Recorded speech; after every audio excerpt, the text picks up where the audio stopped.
en el otro algoritmo, que es el del estado del enlace. Como les decía, realmente por todas las limitaciones que tiene el protocolo RIP, eh, por la pequeña experiencia en pocas veces, o de hecho realmente personalmente nunca he implementado el protocolo realmente en producción, por las limitaciones, ¿no? Pero una de las limitaciones más grandes que hay y que hemos estado revisando en nuestras prácticas es el tiempo de convergencia. Entonces, los tiempos de convergencia en el protocolo RIP son realmente muy altos. Nosotros ayer en la práctica hicimos, bueno, el día lunes hicimos en la práctica eh, que una de las rutas se cae, simulando que se cae esa ruta y como vimos, los tiempos son bastante altos. Fueron más de 10 segundos hasta que el router logre descubrir una nueva ruta, ¿no? Entonces, esos tiempos hoy en día, como les he venido comentando, por el tema de los tipos de tráfico que nosotros estamos enviando por nuestras redes o de los tipos de aplicaciones. Entonces realmente es algo que no se puede, que no podemos permitir. Ya, entonces más allá de la limitación del número máximo de saltos, que es 15, ¿no? Yo creo que realmente el problema más grave que tiene el protocolo es el tema del tiempo de convergencia. Entonces, en ese sentido, y eso pasa porque recuerden que el protocolo RIP aprende las rutas o aprende la red completa o entra en convergencia por lo que le cuenta el vecino. Entonces, si el vecino tiene información errónea, el router que está recibiendo esa información del vecino también va a tener una información errónea. Entonces, eso es lo que se conoce como el enrutamiento por rumor. Aprende por lo que le cuenta el vecino. Si el vecino tiene una tabla consistente, el router, en el caso de la gráfica, no sé si es que lo hacemos, si lo comparamos, el router 1, si es que esto fuera RIP, el router 1 estuviera recibiendo información del router 2 y el router 3. Si el router 2 y el router 3 no tienen información consistente, información adecuada, el router 1 va a aprender todos los errores que probablemente se acarrean desde la otra parte de la red. Y hasta que el router 1 pueda descubrir que la información que él tiene no es la adecuada, obviamente que el tiempo de convergencia todavía va a ser mucho más rápido, ¿ya? Entonces, es por eso que normalmente en las redes medianas, en las redes grandes, aunque eso no impide que yo dentro de una red pequeña, como probablemente 4 o 5 routers, pueda implementar el protocolo, pero el protocolo como tal está orientado ya para cuando yo tengo una cantidad adecuada de routers y obviamente yo necesito que los tiempos de convergencia sean mucho más altos, bueno, mucho menos altos que en el protocolo RIP. Ya vamos a ver que OSPF tiene sus tiempos de convergencia, pero obviamente que son significativamente mucho menores que maneja RIP, ¿ya? Y bueno, y luego también hay un protocolo que fue desarrollado hace un tiempo atrás y que lo que hace es tratar de minimizar los tiempos de convergencia que ya hemos de ver más adelante. Es un protocolo que se llama BFD. Ese protocolo básicamente lo que hace es que le ayuda a los protocolos de enrutamiento para que los tiempos de convergencia no sean los que están previamente establecidos en los estándares, ¿ya? Entonces, ya vamos a ver esta partecita aquí. Entonces, bueno, conversando un poquito sobre el protocolo OSPF, el protocolo es classless, la versión del protocolo. Se manejan dos versiones, la versión OSPF versión 2, que es la que se utiliza con IP versión 4, y OSPF versión 3, que es la que utilizamos con IP versión 6. Aunque en OSPF versión 3 también se pueden hacer configuraciones con IP versión 4. ¿Sí? Entonces, eh, soporta los dos protocolos, ¿no? La versión 3. Como muestra la presentación, está basado en el algoritmo de estado del enlace, ¿sí? Y la característica fundamental, si recuerdan la parte inicial del enrutamiento, es que los protocolos basados en el algoritmo de estado del enlace tienen la capacidad de tener una visión completa de toda la red, por ellos mismos, no por lo que le cuenta el vecino. Entonces ya vamos a ver que lo que se hace es, inicialmente se hace una inundación de información, que obviamente, claro, es mucho más pequeño que la tabla de rutas en RIP.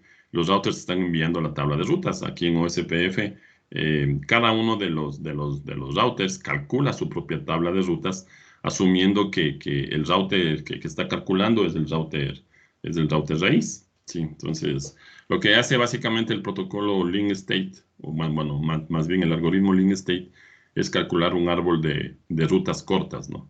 Entonces, en ese árbol de rutas cortas, de las rutas más cortas, sí, de hecho el algoritmo de manera general se denomina SPF, Short Path First, primer camino corto sería la traducción, o el primer camino más corto. Ya, entonces lo que hace es calcular un árbol de rutas a un destino específico.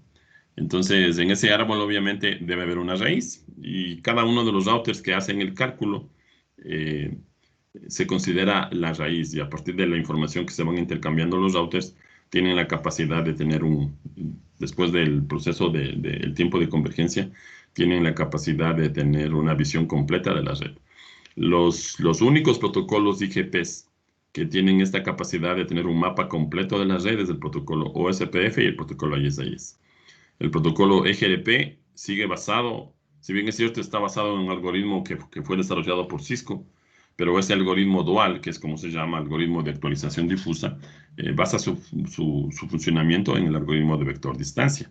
O sea que en ese sentido, en un sentido más general, el algoritmo dual en el que está basado EGRP sigue teniendo los inconvenientes que tiene el protocolo o los algoritmos vector distancia. Y uno de los problemas más graves que hay es que los protocolos basados en vector distancia no tienen forma de conocer la red completa por sí mismos. Tienen que aprender de lo que le cuenta el vecino. Entonces, hoy en día, dentro de los proveedores de Internet y de los proveedores de conectividad, la tecnología que se utiliza se llama MPLS. Entonces, una de las características fundamentales de la tecnología MPLS es la capacidad de realizar ingeniería de tráfico dentro del mismo protocolo.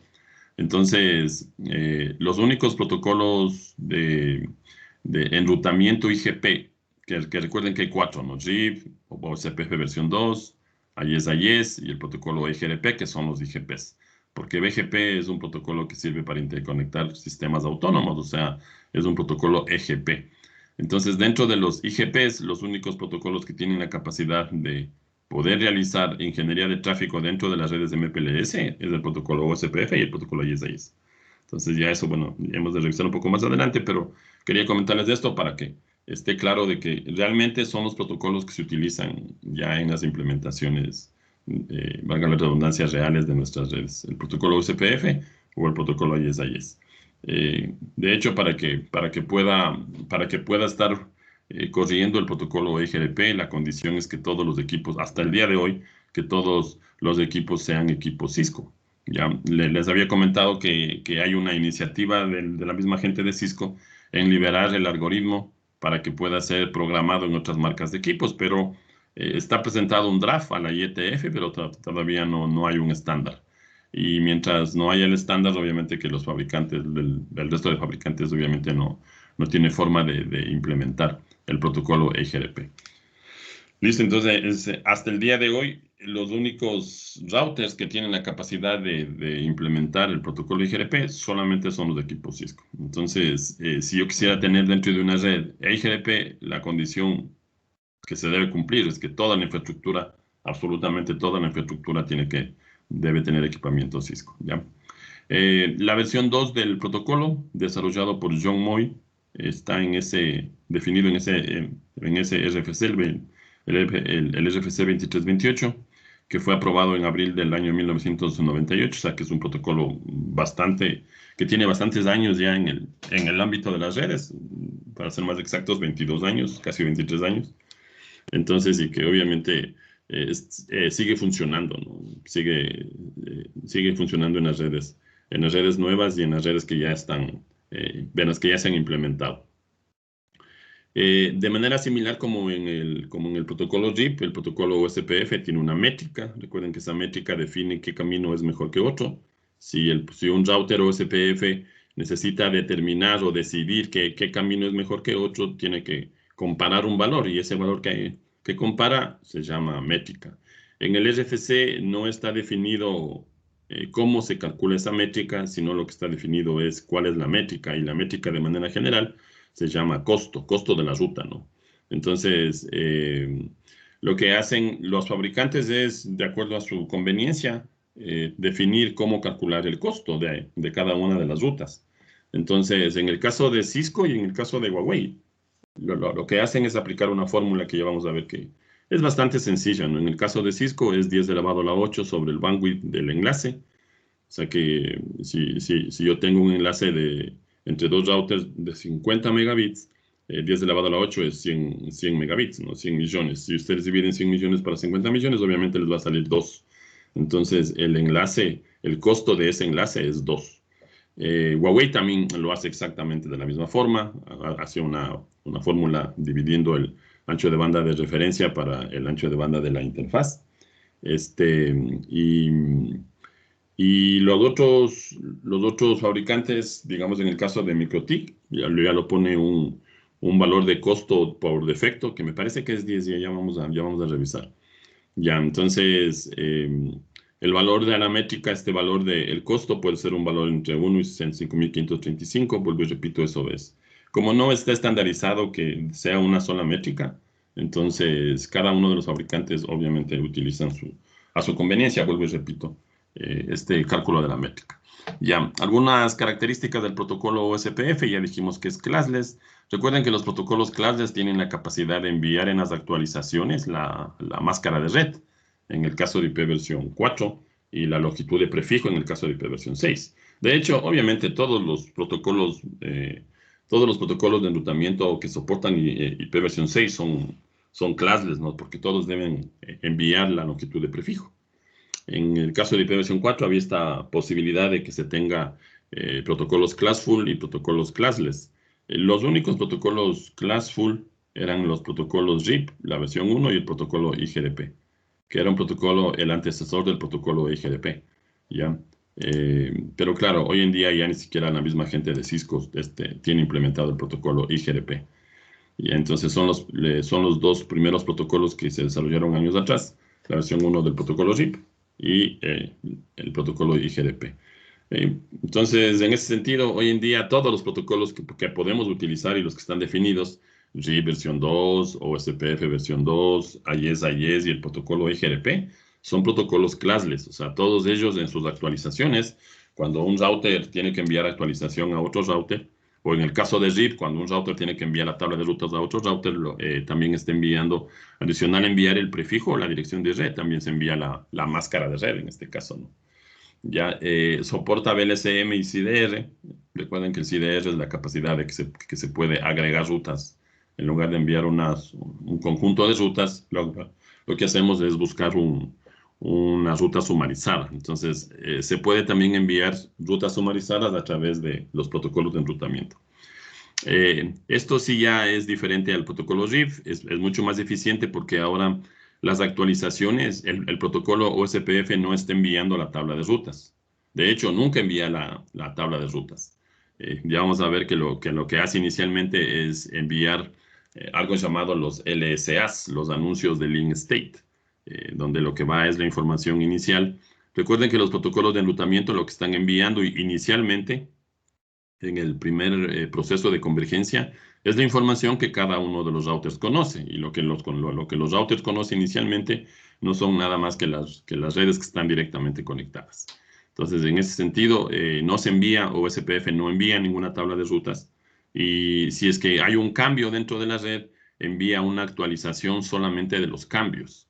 A diferencia del protocolo RIP, recuerden que haya o no haya cambios en el protocolo RIP, cada 30 segundos se está enviando la tabla de rutas.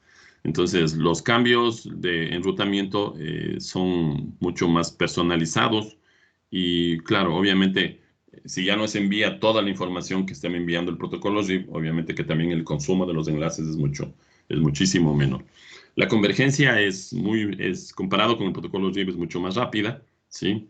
Todavía hablamos de segundos, probablemente 4 o 5 segundos, dependiendo del tamaño de la red. En el protocolo OSPF no hay una definición del número máximo de saltos o del número máximo de routers, si es que lo queremos ver así. De hecho, OSPF tiene una característica que ni siquiera el protocolo RIP ni el protocolo IGDP lo tienen, que es que se pueden crear dominios de enrutamiento a OSPF. Yo puedo tener una red plana, completita, se me ocurre, 200 routers, o puedo crear dentro de esa red de 200 routers, puedo crear subredes del protocolo OSPF, ¿ya? Entonces, estas subredes del protocolo OSPF se denominan áreas. La idea es que esas áreas se utilicen para hacer un diseño jerárquico, ¿no? Entonces, de esa forma yo ya no tengo, imagínense la tabla de rutas que cada uno de los routers debería tener si tengo en una sola red 200 routers configurados con el protocolo OSPF. Entonces, las tablas van a ir creciendo de manera exponencial. Y también va a depender bastante del número de redes que estén anunciando cada uno de los routers. Entonces, las tablas va a ir creciendo de manera descontrolada y de manera exponencial. Entonces, OSPF, para resolver el problema, lo que hizo fue la definición de áreas y lo que se hace es básicamente dividir. Eso, claro, cada uno ya dependiendo del problema específico, de la cantidad de routers que se tengan dentro de la red. Ustedes pueden hacer una división ahí de la cantidad de routers dentro de cada una de las áreas. Entonces, la información que se maneja solamente la tienen los equipos dentro del área, nada más la información de los routers que están dentro del área. De esa manera se consigue que sea mucho más eficiente también el manejo de la tabla de rutas, ¿ya? Y también, bueno, aunque esta característica ya también es soportada por el protocolo RIP versión 2, también se puede hacer autenticación, ¿no? O sea, antes de que los routers intercambien información, se empiecen a intercambiar información, lo que se hace es primero hacer una autenticación. La autenticación se la puede hacer a través de texto plano o a través de este algoritmo MD5 que también se utiliza para el efecto, ¿no? Ya, ¿qué hace? ¿Cómo funciona el protocolo OSPF? Recuerden cómo funcionaba el protocolo RIP. Lo que hacía básicamente, ustedes configuran las interfaces, el router con la dirección IP versión 4 o la dirección IP versión 6 que ustedes configuran, esa información es guardada en la tabla de rutas como la información que inicialmente conoce el router y inmediatamente empieza a enviar la tabla de rutas, ¿no? Envía la tabla de rutas, espera 30 segundos y vuelve a enviar la tabla de rutas. Espera 30 segundos y vuelve a enviar la tabla de rutas y así se pasa el protocolo de manera indefinida mientras los equipos estén encendidos. El protocolo OSPF funciona totalmente de diferente forma. Lo primero que hace es establecer quiénes son los vecinos, ¿sí? Antes de enviar cualquier información o antes de recibir cualquier información, lo que hace primerito es establecer quiénes son los vecinos. Entonces, para eso, los vecinos, o en este caso los routers, deben tener una identificación. Este es un primer cambio en relación al protocolo RIP. En el protocolo RIP no está definido la identificación de los routers dentro del protocolo RIP. O para que un router pueda intercambiar información dentro del protocolo RIP, no hace falta que el router esté identificado. En el protocolo OSPF, en el protocolo AES-AES, y ya vamos a ver también que en el resto de protocolos como el IGRP y el BGP, es obligatorio que los routers primero se identifiquen. Entonces, en el resto de protocolos, de los 5 protocolos que hemos estado conversando, solamente RIP no está obligado a que los routers que van a empezar a intercambiar información estén identificados. En el resto de los protocolos, es obligatorio. Ya, entonces ya vamos a ver ahí que en el caso de Cisco hay 3 formas en las que yo puedo identificar un router. En el resto de marcas prácticamente hay una sola manera, ¿no? Que es la definición a través de línea de comando del router ID, que es como lo define el protocolo OSPF. Entonces, primerito, los routers se intercambian información, ¿sí? De hecho, ya van a ver que lo que hacen es enviarse mensajes Elo. Ya cuando hagamos la configuración, vamos a capturar el tráfico entre los enlaces de los routers y vamos a ver que se están intercambiando mensajes Elo, ¿no? Esos mensajes Elo se sirven básicamente para 2 cosas. Inicialmente, para presentarse, para que los routers se puedan identificar y poder hacer el establecimiento de las relaciones de vecindad, ¿no? O sea, que un router sepa exactamente que al otro lado tiene el router 3 y el router 5. ¿Ya? Entonces, ¿cómo sabe que es el router 3 y el router 5? Por el router ID. ¿Ya? Entonces, él sabe exactamente cuál es, entre comillas, ¿no? Cuál es el nombre del router que él tiene como vecino. Recuerden que en este momento vamos a definir que el vecino es el router que está directamente conectado al otro lado del enlace. Ya vamos a ver más adelante que en el protocolo BGP se puede tener un vecino que esté directamente conectado o se puede tener un vecino que no esté directamente conectado. Pero por ahora, los vecinos o los routers vecinos van a ser los routers que están directamente conectados al otro extremo de los enlaces desde un router específico, ¿ya? Entonces, primero se presentan los routers, se intercambian mensajes de Elo y se establecen las relaciones de vecindad. Esa es la primera función del mensaje Elo, ¿no? Y luego se están intercambiando de manera permanente mensajes Elo para mantener las relaciones de vecindad. De hecho, los mensajes de Elo inclusive sirven para determinar si un vecino todavía está o no está activo, ¿no? En el momento que un vecino ya no está activo y el router sabía cómo llegar a diferentes redes a través de ese vecino, si ya no está activo después de un temporizador, que es un temporizador que se denomina aquí el temporizador DIT, cuando ya no recibe mensajes de lo del vecino, entonces él lo que intenta hacer es buscar otro camino alterno para poder llegar al mismo destino. Esas son las funciones principales de este mensaje Elo, ¿no? Entonces, primero, vuelvo y repito, se establecen las relaciones de vecindad. Una vez que están establecidas las relaciones de vecindad, que cada uno de los routers saben exactamente los routers que tienen conectado a los extremos de las interfaces, intercambian LSAs, ¿sí? Anuncios o advertencias de link state, que es como se denomina, ¿no? Entonces, lo primero que se hace es intercambiarse LSAs. Para eso utiliza la dirección de destino multicast, ¿sí? Ya vamos a ver que maneja dos direcciones, a diferencia del protocolo RIB, aquí en OSPF se manejan dos direcciones de multicast, la 224.005 y la 224.006. En principio utiliza la 224.005. En este caso que estamos analizando, los routers se intercambian información y esa información se envía en la dirección 224.0.0.5, ¿ya? Ya luego vamos a ver cuándo utilizan la dirección 224.0.0.6.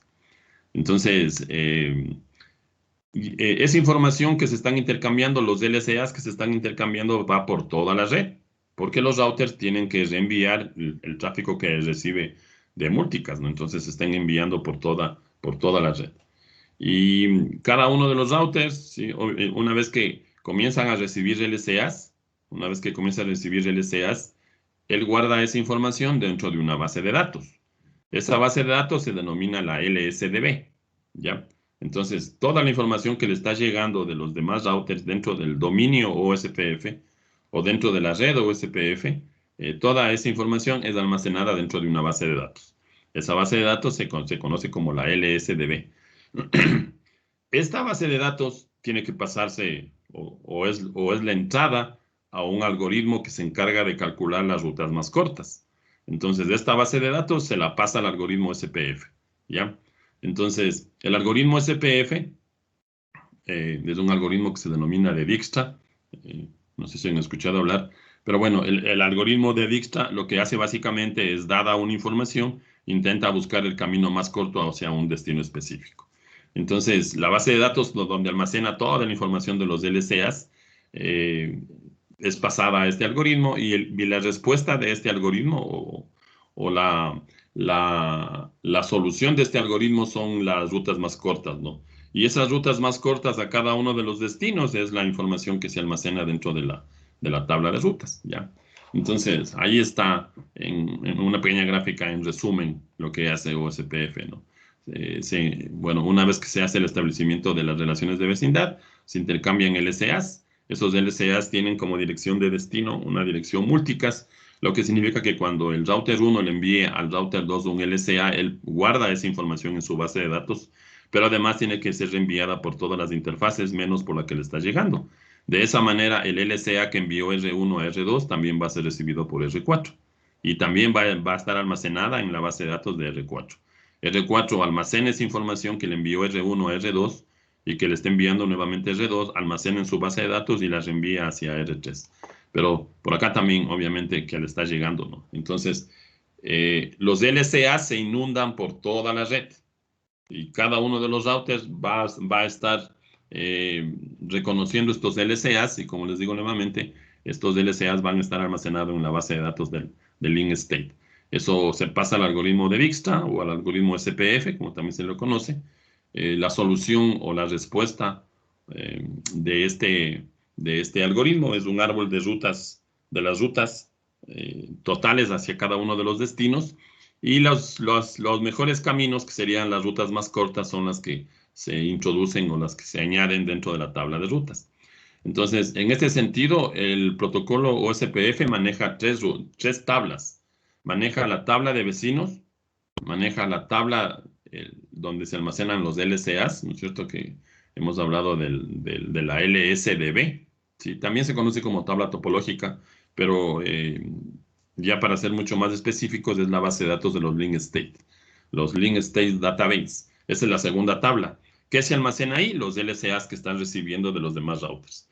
Y la tercera tabla, obviamente, es la tabla de rutas, ¿no? Sí. Entonces, a diferencia del protocolo RIB, en el protocolo RIB únicamente había la tabla de rutas. En el protocolo OSPF ya manejamos tres tablas. El protocolo EGRP también maneja tres tablas. El protocolo IES también maneja tres tablas. Y el protocolo BGP también maneja estas tres tablas, lo que ya vamos a ir verificando. Unas pequeñas diferencias ahí, nada más, pero al final siguen siendo tres tablas. Ahí está el formato del paquete USPF. Como se dan cuenta, el protocolo OSPF se encapsula dentro del paquete IP, y obviamente, como esto tiene que ser enviado a nivel de la capa de enlace de datos, se tiene que también encapsular dentro del protocolo de la capa de enlace de datos, ¿no? Recuerden que aquí dentro de la cabecera IP hay un campo llamado protocol, si es que es IP versión 4, o el campo next header, si es que es IP versión 6.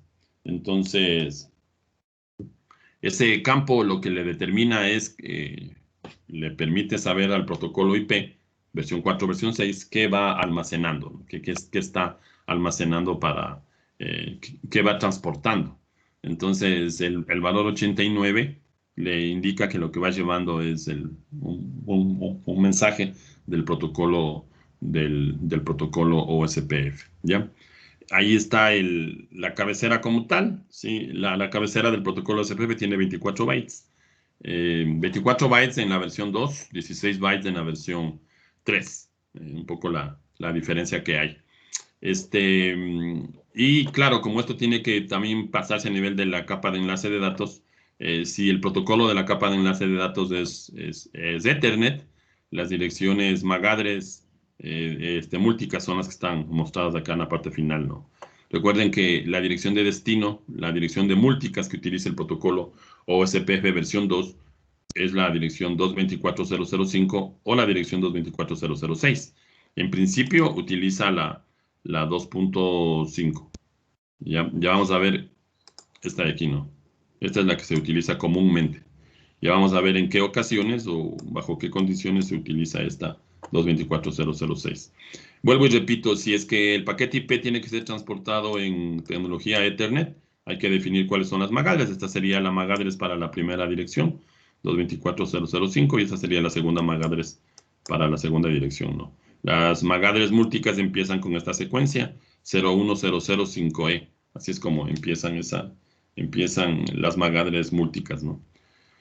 Ya, bueno, ahí está en detalle cada uno de los campos. Veamos algunos de los campos que son interesantes. Obviamente que campo versión lo que va a hacer es simplemente indicar cuál es la versión del protocolo que se está manejando. En el tipo se define cuál es el mensaje que se está enviando. Hay básicamente 5 tipos de mensajes que maneja el protocolo OSPF. El mensaje ELO, ¿sí? El mensaje de la descripción de la base de datos, el mensaje Link State Request, el mensaje Link State Update y el mensaje Link State Acknowledgement, el reconocimiento de que le envió la información. Ya vamos a ver en qué casos se utilizan esos mensajes. El mensaje ELO ya sabemos exactamente, ¿no? La primera función del mensaje ELO es establecer las relaciones de vecindad.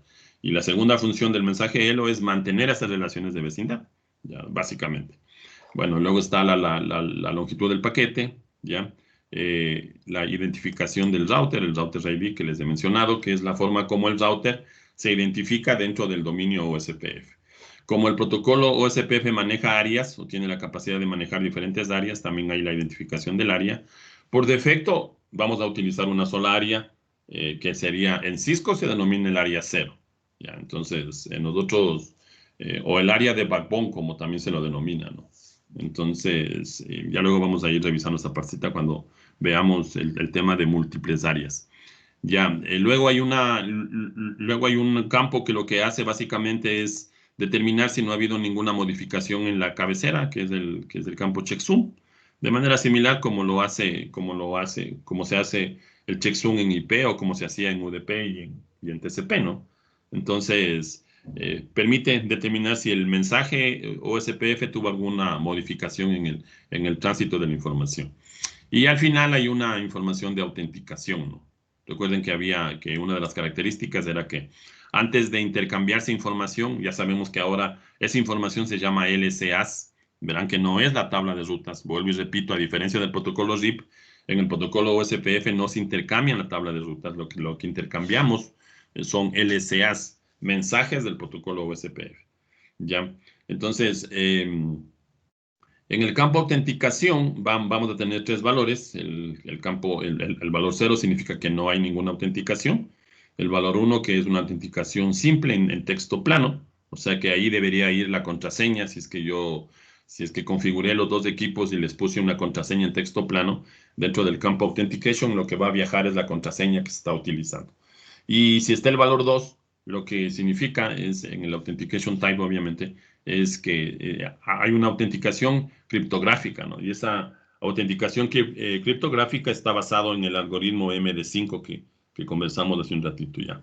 Entonces, el protocolo OSPF puede enviar una contraseña en texto plano o una contraseña criptográfica con MD5, ¿ya? Entonces, si es que el valor del campo Authentication Type es 0, el campo Authentication como tal está vacío, porque obviamente significa que no hay ningún mecanismo de autenticación.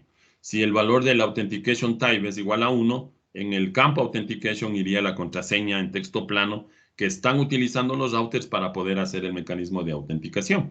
Y si es que en el campo Authentication Type está el valor 2, dentro del campo Authentication lo que va a ir básicamente es el código encriptado MD5 de la contraseña. Así es como funciona, ¿ya?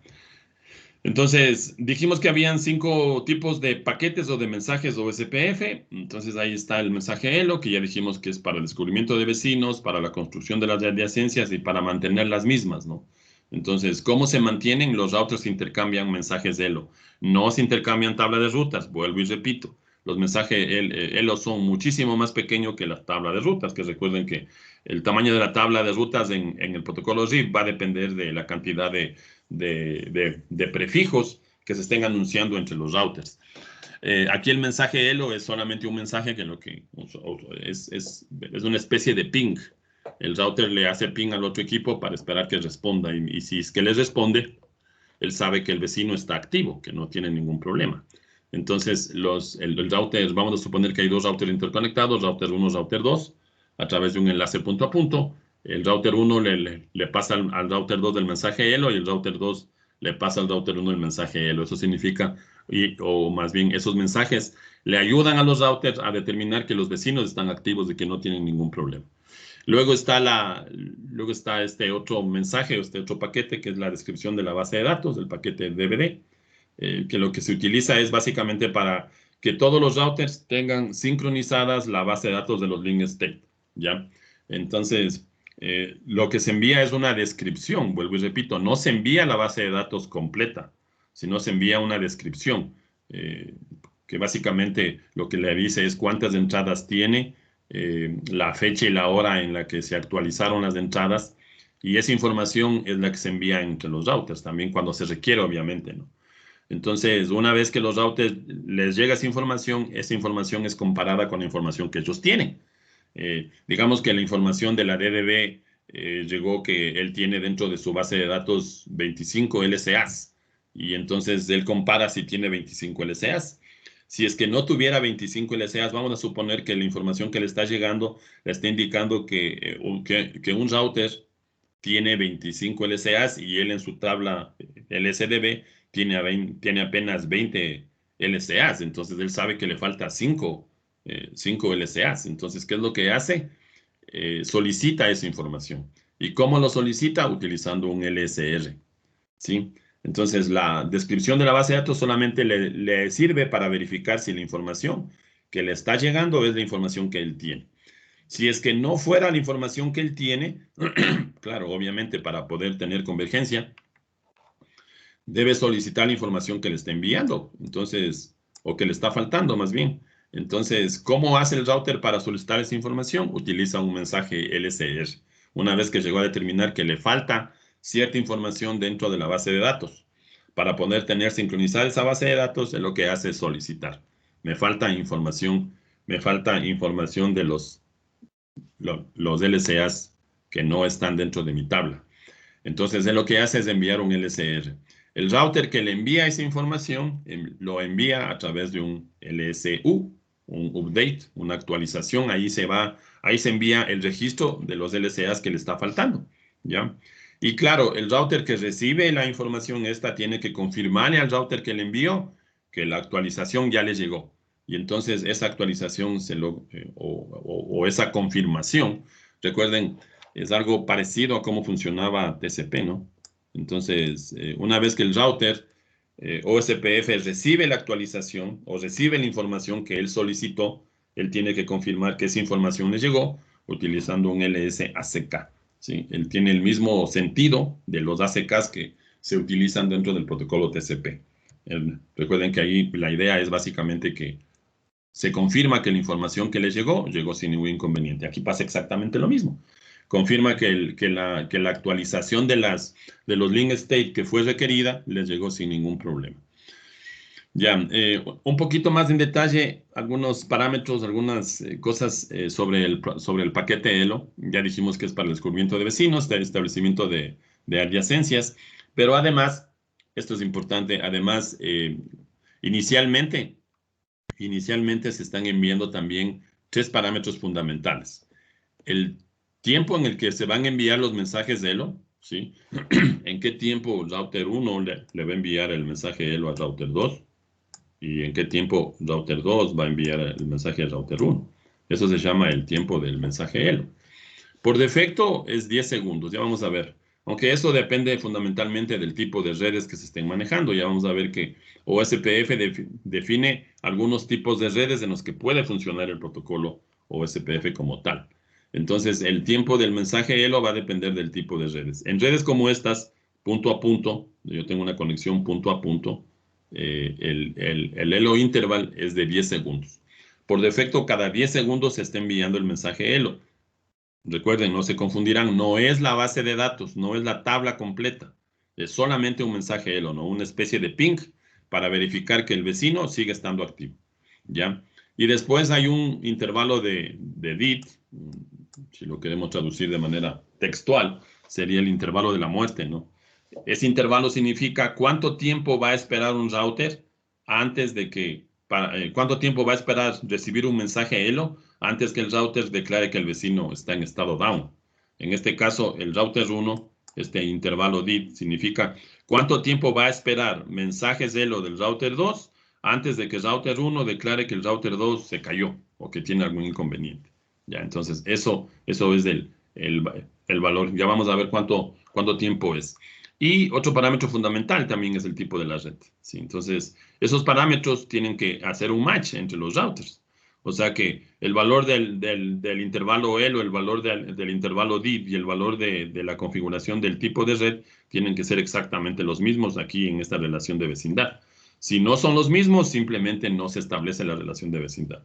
Y tiene sentido. Si el ELO interval del router 1 es 10 segundos y el ELO interval del router 2 es 15 segundos, no tiene forma de establecer una relación de vecindad. Los parámetros tienen que ser exactamente los mismos, ¿ya? Entonces, acordaránse eso. En cada relación de vecindad, router 1 tiene 2 relaciones de vecindad. Una relación de vecindad con router 2 y una relación de vecindad con router 3. Esta negociación de estos parámetros se lo hace por cada relación de vecindad. R2 tiene una relación de vecindad con R1 y una relación de vecindad con R3. Y R3 tiene una relación de vecindad con R2 y una relación de vecindad con R1. En cada una de las relaciones de vecindad se tiene que negociar o se tiene que configurar estos parámetros, ¿no? Y otra de las funciones también del mensaje Elo o del paquete Elo es la elección de algo llamado el router designado y el router designado de backup, que ya vamos a analizar más adelantito. Se utiliza o se utilizaba realmente. Ahora no es muy común. Recuerden que el protocolo ya lleva casi 23 años en el mercado, en el mundo de las redes. Entonces, años atrás había la tecnología Friend Relay y además también en ciertos escenarios yo podía tener routers conectados a switch Ethernet para un requerimiento muy específico. Entonces, la tecnología Ethernet es multiacceso. Entonces, igual que la tecnología Friend Relay. Entonces, hoy en día, de hecho, en nuestro medio, de lo que conozco, de la información que tengo, ya ninguno de los proveedores, llámese CNT, Telconet, Megadatos, Transnexa, ninguno de los grandes proveedores tienen en sus redes Friend Relay. Esa tecnología ya bastante obsoleta, entonces ya no es utilizada. Pero en esos escenarios, o en el caso de que tuvieran escenarios como esos, lo que hay que hacer es definir un DR, un router designado en el protocolo SPF, y un router designado de backup. Así es como funciona, que ya vamos a analizar un poquito más adelante. Ahí está un poquito en detalle cada uno de los campos. No hay que saberse de memoria los campos, ¿no? Más bien esta información es en el caso de que tengamos algún inconveniente. Cuando hagamos el laboratorio, vamos a capturar tráfico y vamos a ver los campos que contiene cada uno de los mensajes. Entonces, vean, ahí está un campo donde va el hello interval. Como decíamos, el protocolo SPF es clásico, así que tiene que transportar la máscara de red. Ahí está la máscara de red que está siendo transportada. El intervalo del DIT, si es que es un router designado, cuál es del designado, cuál es el de backup. Y aquí van la información de cuáles son los vecinos, ¿no? Con qué vecinos se está intentando comunicar. Esa es la información que va llevando cada uno de los mensajes de él. Les decía que hay diferentes tipos de redes que están definidas en el protocolo SPF. Son básicamente esas tres redes: las de broadcast multiacceso, las punto a punto y las de multiacceso sin broadcast. ¿Ya? Las multiacceso sin broadcast son de esta tecnología X25, Friend Relay y ATM. Ninguna de las tres tecnologías, al menos en nuestro país, ninguna de las tres tecnologías actualmente se están utilizando. Se dejaron de utilizar hace más de 10 años, un poco más probablemente. Sí había, CNT tenía redes Friend Relay y tenía redes ATM.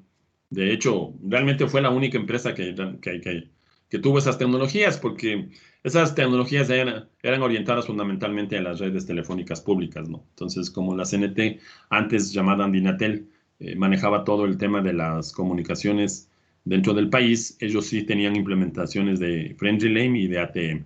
Hoy en día, vuelvo y repito, esas tecnologías son obsoletas, han sido reemplazadas totalmente por el tema de MPLS. Entonces ya MPLS tiene otra conceptualización, ya no es una red de múltiple acceso sin broadcast. Y también estas de aquí, ¿no? Las de múltiple acceso con broadcast, que significaría que los routers se conectan a un bus, a una comunicación Ethernet compartida, ¿ya? Entonces, igual en los primeros albores del protocolo había la posibilidad de tener una implementación de este tipo. Y está enmarcado en rojo esto porque actualmente lo que tenemos actualmente o lo que hacemos nosotros en las redes actuales, el tipo de red OSPF que se maneja por defecto es la red punto a punto, ¿ya? Bueno, ahí está el tema de los temporizadores que les había dicho. Y les decía que depende fundamentalmente del tipo de red OSPF que se esté manejando. En las redes punto a punto y de múltiple acceso, como las redes de Ethernet, ahí se envía cada 10 segundos los mensajes de Elo por defecto. Yo puedo modificar estos valores, se pueden cambiar estos valores.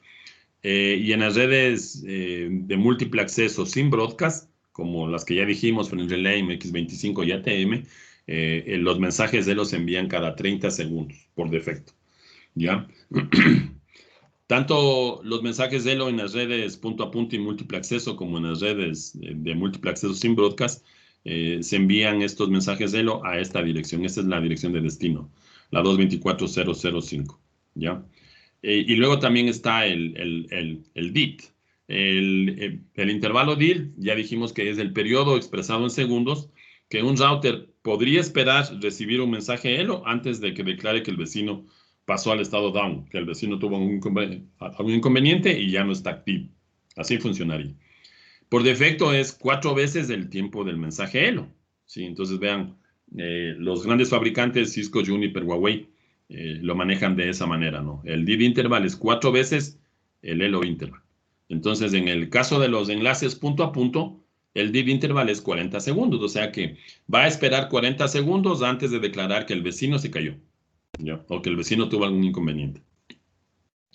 Y en las redes que son de múltiple acceso sin broadcast, el tiempo que espera antes de declarar que el vecino se cayó o que pasó al estado down es 120 segundos. Entonces tampoco son tiempos tan cortos, ¿no? No, siguen siendo tiempos, para las aplicaciones actuales, siguen siendo tiempos altos. Es por eso que en el mundo del networking han ido apareciendo otro tipo de protocolos que han permitido de alguna manera optimizar estos tiempos o estos temporizadores que son manejados por cada una de los protocolos. Ya, ¿qué pasa cuando cuando el intervalo DIV expira? Lo que hace el protocolo USPF es quita al router ID a su vecino de la tabla, remueve de la tabla de vecinos al vecino que ya no le respondió y también toda la información que recibió de la base de datos, ¿ya? Y entonces en ese momento él avisa al resto, obviamente tiene que avisar al resto que tiene que mandar tiene que haber un anuncio de que hubo algún inconveniente con el vecino que antes sí tenía conexión. Entonces inunda la información, ¿sí? Inunda la información con un LSA indicando que el vecino, se me ocurre que el vecino R2 está en estado down. Entonces el resto de los routers que reciben ese LSA ya saben que si están utilizando a R2 como siguiente salto ya no lo pueden hacer porque el vecino está en estado down. Entonces así es como funciona esta partecita. Ya en el escenario de que tengamos en el escenario de que tengamos algo así, donde yo tengo una red con varios switches Ethernet y aquí tengo conectados algunos routers, ven, ahí están los routers que necesito o que tengo por algún requerimiento específico, ¿no? Entonces, ¿qué es lo que pasa? Analicemos, este router manda un mensaje Elo para conocer al resto, para identificarse con el resto. Entonces, recuerden que eso se enviaría hasta esta interfaz del switch. Esa dirección es una dirección, recuerden, MAC address de multicast. ¿Qué hace el switch? No tiene forma de manejar el tema de multicast inicialmente y lo que hace es inundar por todos los puertos. O sea que envía por este puerto, envía por este puerto y envía por este puerto. El router, verán que acá también se mandó un mensaje Elo, ¿no? Y él también está mandando mensajes Elo. Entonces él envía para acá, él envía para acá. Una vez que le llegó acá, él envía para acá, él envía para acá y así sustantivamente, ¿no? Y aquí se va a crear algo que se denomina una tormenta de broadcast. ¿Sí? Con un solo mensaje, esto se va a quedar en un lazo infinito, porque así funcionan los switches. Entonces, ¿qué es lo que se hace o cuál es la razón por la que se implementó esta tecnología o esta característica del DR y el BDR? Es que antes de que se intercambien mensajes de Elo, se elige cuál va a ser el router que procese la información. Eso es un router designado. Dentro de la topología USPF, el router designado es el que va a recibir los mensajes de Elo, nadie más, solamente el router designado. Entonces, y además ahí ya se lo envía no por multicast, sino se lo envía por únicas. O sea que el router 1, una vez que se elige, una vez que este es elegido, él le anuncia al resto, ¿no? Que él es el router designado y que si este router de aquí se quiere comunicar con el de acá, él no se puede comunicar de manera directa, tiene que enviar la información hacia el router 1 en este caso, y el router 1 se encarga de enviar la información al router con el que necesite comunicarse. Así funciona, para eso sirve el tema del router designado. Y claro, si el router designado por alguna situación falla, la red se quedaría incomunicado. Entonces, en el caso de que el router designado o el router eh, principal falle, se genera o hay la posibilidad de tener un router designado de backup. Para eso funciona. Ahora, ya vimos que al final el protocolo SPF está enviando la información en LCAs. No hay un solo tipo de LCAs, hay 11 tipos de LCAs, como se pueden dar cuenta en la tablita esa que les mostré. Nosotros ahora vamos a revisar o lo que vamos a manejar. De hecho, de estos dos tipos de LCAs, que son los más comunes, este es el que realmente utilizamos nosotros, ¿no? Que este se utiliza en nuestras implementaciones de OSPF punto a punto. Entonces, cuando un router, primero el router está dentro, los dos routers están dentro de la misma área, en este caso el área 0 o el área de backbone, como también se conoce. El router 1 y el router 2 están dentro del protocolo OSPF, dentro del área 0. El intercambio de la información, ¿no? O sea, los mensajes de él o el mensaje LCR, el mensaje LSU, la descripción de la base de datos y el mensaje LSACK se envían en un LSA de tipo 1. ¿Sí? Que el tipo 1 es entre los routers que están dentro de la misma área, que esa es la configuración básica, ¿no? Dos routers trabajando dentro del protocolo SPF, pero están dentro de la misma área. Eso es la, la conceptualización del LCA tipo 1, ¿no? Claro, otros LCAs se utilizan cuando ya son, cuando se manejan diferentes áreas, que ya hemos de analizar un poquito más adelante esa parte.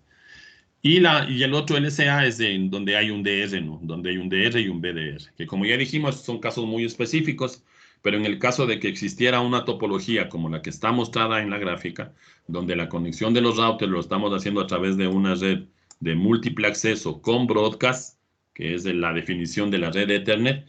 La definición de la red Ethernet es que es una red de múltiple acceso, pero que además maneja el tema de broadcast. Entonces, en ese escenario específico, la comunicación de los routers o SPF se lo hacen a través de este router designado. Entonces, cuando se manda un mensaje EL o cuando se manda un mensaje de DVD o cuando se manda un mensaje, cuando se envía un mensaje de requerimiento de los LCAs o de actualización de los LCAs, se tiene que enviar la información a través de un LCA de tipo 2. Así es como funciona. Y los otros LCAs están definidos sobre todo cuando se manejan múltiples áreas, ¿no? Y vean, los LCAs 9, 10 y 11 se utilizan específicamente dentro de MPLS para hacer ingeniería de tráfico. Esa es la utilización de esos tipos de LCAs. Por ahora, lo importante entender que hay dos tipos de LCAs fundamentales y que en nuestras prácticas, en nuestras configuraciones, lo que vamos a utilizar es básicamente el tipo 1 y el tipo 1 define un LCA que es enviado por dos routers que están dentro de la misma área del protocolo OSPF. En el caso inicial, el área 0, el área de backbone. ¿Ya? Listo. Otro parámetro que hay que revisar es el tema de la distancia administrativa. Recuerden que ese es un parámetro de confiabilidad. Cuando un router tiene dos caminos al mismo destino y cada camino lo aprendió con diferente técnica o con diferente protocolo, el router tiene que tomar la decisión de cuál es el mejor camino. Y esta decisión de cuál es el mejor camino, obviamente se lo hace a través de la distancia administrativa. Cuando las dos rutas se aprendieron con el mismo protocolo, se utiliza la métrica. Cuando son dos rutas con diferentes protocolos, se utiliza la distancia administrativa. Pues en el caso de Cisco, la distancia administrativa del protocolo SPF es 110. En el caso de Juniper, porque recuerden que estos valores dependen del fabricante, no es un estándar. Perdón, esto no está estandarizado, esto depende mucho del fabricante. Vean para HP, el valor, la distancia administrativa del protocolo OSPF es 10, igual que para Huawei. Y para Juniper él hace diferencia, ¿no?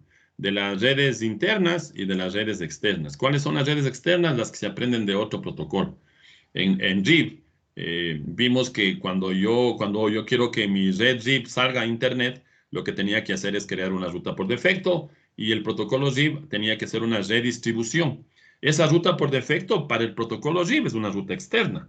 Aquí pasa exactamente lo mismo. O sea, si yo quiero hacer Si yo tengo mi red trabajando con el protocolo OSPF y necesito como requerimiento que esa red tenga conexión a una red externa, en este caso Internet, entonces yo tengo que hacer exactamente lo mismo que hicimos en el protocolo RIP.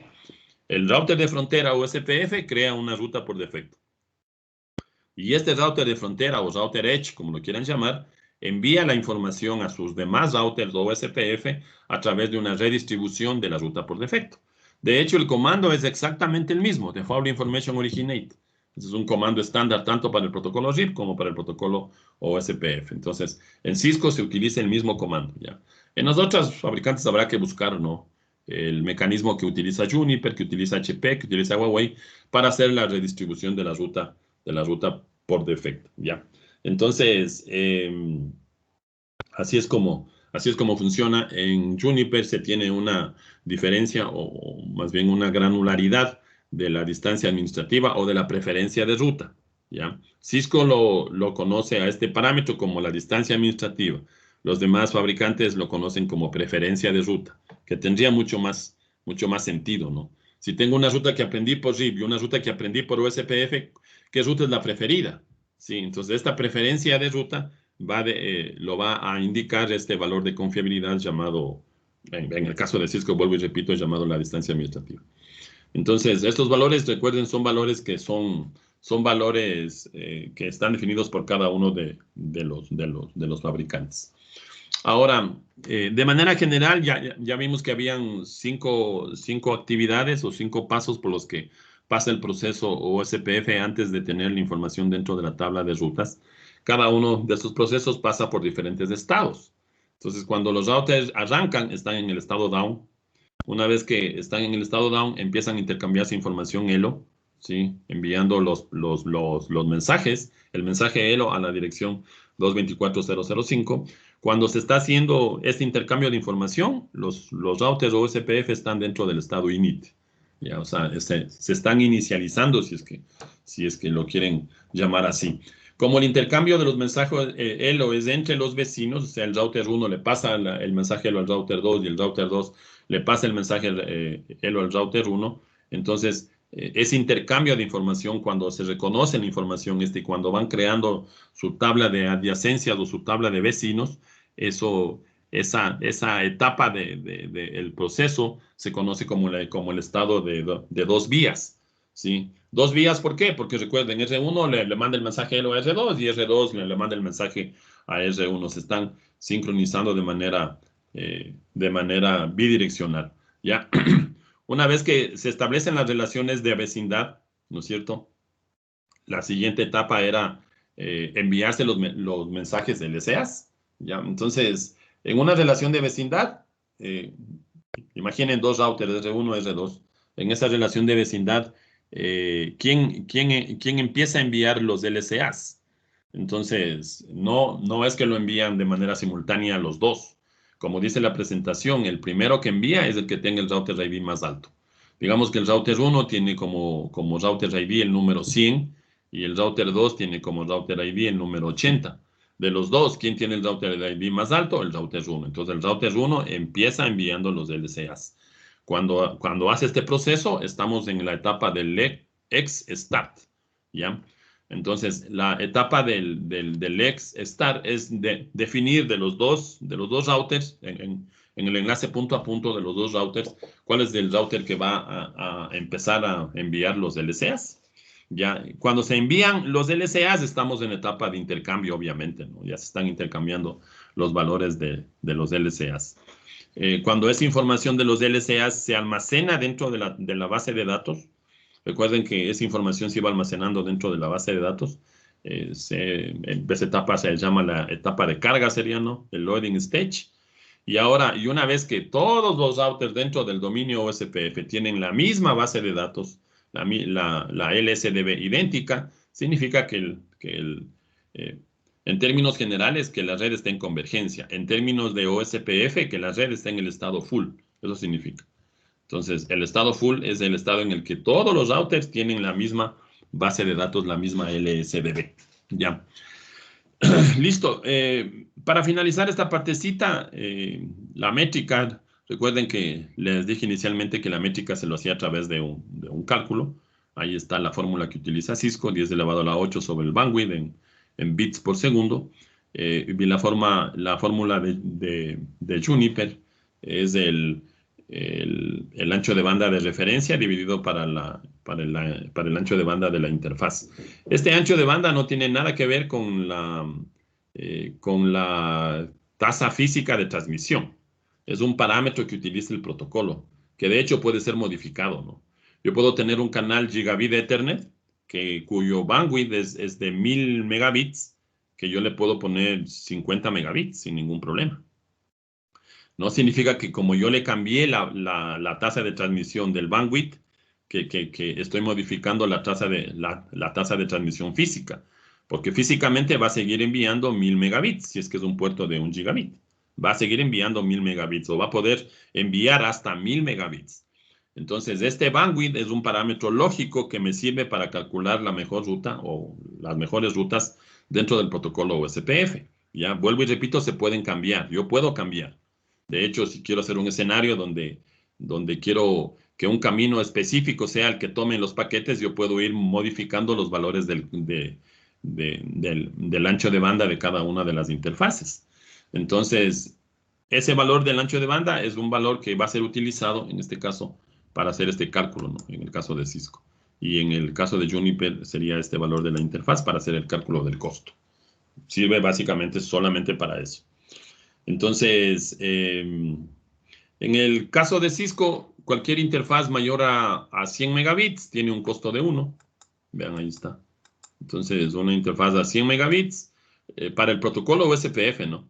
Para el protocolo OSPF, una interfaz de 100 megabits es exactamente igual que una interfaz de 1 gigabit y es igual que una interfaz de 10 gigabits. Cosa que no debería ser así, obviamente. Porque, claro, si es que el protocolo elige como mejor camino la interfaz de 100 megabits, está desperdiciando la tasa de transferencia física de las otras dos interfaces. ¿Sí? Porque 1 gigabit es 10 veces más que 100 megabits y 10 gigabits obviamente es 10 veces más que 1 gigabit. O sea que si le comparamos el puerto de 10 gigabit con el de fase Ethernet, estamos hablando de que el puerto 10 gigabit es 100 veces mejor que un puerto trabajando a 100 megabits. Entonces, pero para el protocolo OSPF es exactamente lo mismo, al menos en Cisco, así funciona. Es por eso que cuando se tienen interfaces mayores a 100 megabits, ya en las implementaciones reales, una de las primeras configuraciones que hay que hacer es indicar el ancho de banda de referencia, ¿sí? El ancho de banda de referencia tiene que ver, o el bandwidth de referencia, tiene que ver con la mayor tasa de transmisión que existe dentro de la red. Entonces, supongamos que tengo canales trabajando a 1 gigabit y canales trabajando a 100 megabits y canales trabajando a 50 megabits. Entonces, la mayor tasa de transmisión es 1 gigabit. Y hay que decirle al protocolo, utiliza como ancho de banda de referencia 1 gigabit. O sea que para el protocolo significaría que el puerto de gigabit va a tener un costo de 1 y el resto de los puestos de las diferentes tasas de transmisión va a tener un valor en relación a la tasa de transferencia más alta, ¿ya? Entonces, así es como funciona. Si es que no se modifica ese parámetro, cualquier puerto mayor a 100 megabits, en el caso de Cisco, va a ser tomado en cuenta como que tuviera solamente un costo de 1. Entonces, vuelvo y repito, eso significa que es igual, ¿no? Ahí están los comandos que se utilizan. Les he puesto los comandos de las marcas más representativas, no más grandes que hay. En Cisco ese es el comando que se utiliza para decirle no utilices 100 megabits, sino utiliza 1000 megabits como ancho de banda de referencia. Y los cálculos realízala en base a la división esa, ¿no? Entonces ahí está, ese es el comando, autocost reference bandwidth. Le estoy poniendo 10,000, significa que eso sería 10 gigabits, ¿no? 10,000 megabits. Ya, estamos ahí indicando que eso es 10 gigabits. Entonces, si es que hay dentro de los routers puertos a 10 gigabits, eso tendrá un costo de 1. Y el resto de los puertos va a tener en relación a esta tasa de transmisión. En Juniper ese es el comando, set protocolos OSPF, reference bandwidth y 10 gigabits. Y en Huawei ahí está el comando que se utiliza, ¿no? El bandwidth reference. Pero como digo nuevamente, sirve exactamente para lo mismo. Eso con lo que tiene que ver con con el protocolo. Ya, bueno, ya esta parte vamos a hacerlo ya en el laboratorio. ¿Sí? Ahí está especificado qué hay que hacer. De hecho, básicamente hay que hacer dos cosas. Definir el router ID y publicar las redes que el router conoce, porque funciona de la misma forma como funcionaba el protocolo RIB. El protocolo RIB anuncia al resto de los routers las redes que él conoce. Aquí en el protocolo OSPF igual anuncia las redes que él conoce. Pero claro, tomando en cuenta también que hay que mencionar el área, ¿no? Es un parámetro que se añade ahora a la configuración porque el protocolo OSPF tiene la capacidad de manejarse áreas. Bueno, ahí está paso a paso la configuración. De hecho, también está hecho la configuración en MikroTik y algunos comandos ahí para verificar. Ya vamos a hacer esto. Quiero terminar esta parte de la teoría con estas dos cosas. Primero, que como les decía, se puede hacer, perdón, una modificación de los temporizadores. Recuerden que por defecto, de los enlaces punto a punto, eran básicamente 10 segundos y el div interval era 40 segundos, o sea que tenía que esperar 40 segundos a que no le lleguen mensajes de Elo como para que el router tome la decisión de buscarse otro camino. Esos valores pueden ser modificados. Lo único que hay que recordar es que el div interval es 4 veces el Elo interval, ¿ya? Entonces, yo le puedo poner, vean, aquí estoy haciendo una configuración, déjenme ver, se me pasó esto. Yo tengo aquí una configuración del Elo interval en 2 segundos, significaría que el div interval está en 8, ¿no? Igual acá en Juniper, son los comandos que se utilizan.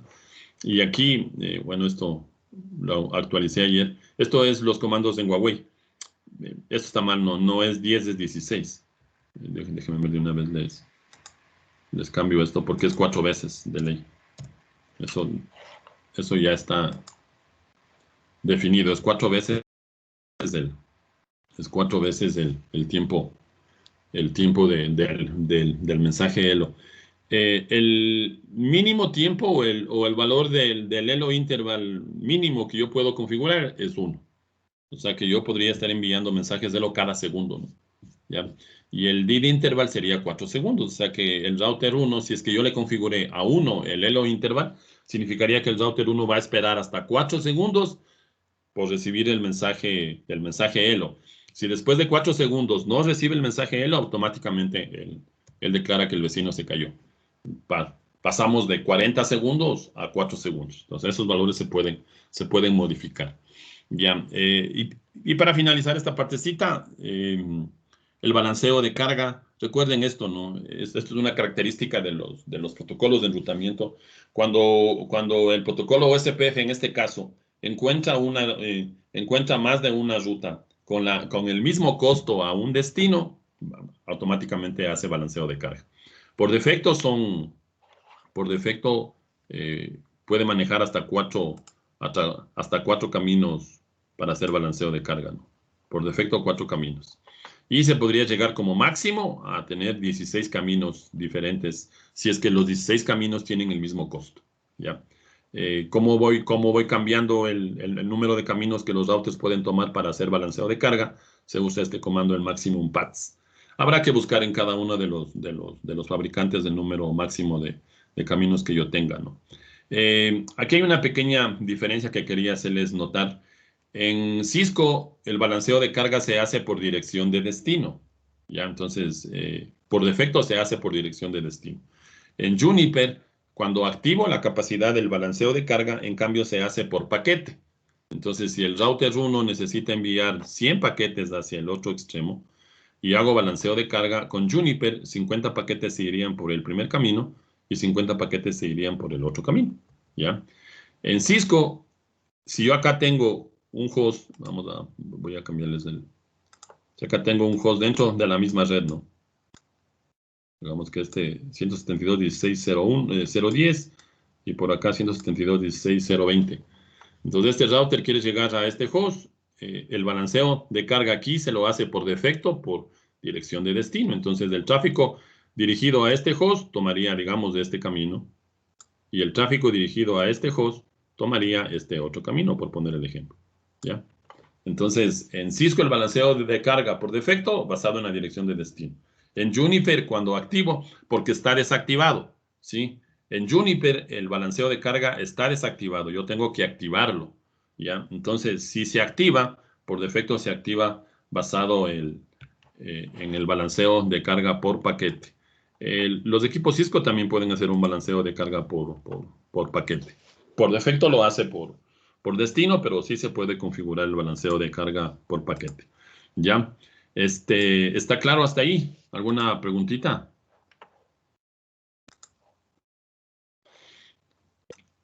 Hagamos el escenario. Vamos a hacer este pequeño escenario ahí, rapidito. Eh, Vamos a interconectarnos así, de esta forma. Y tenemos el equipo HP para ir verificando cómo se hace la... Y digamos que está conectado así. Y vamos a ir poniendo las interfaces ahí.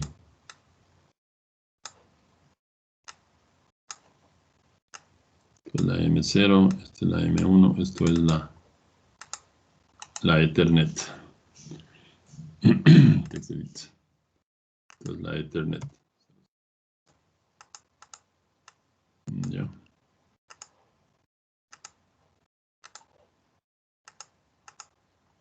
Listo ahí. Y digamos que yo tengo aquí también así.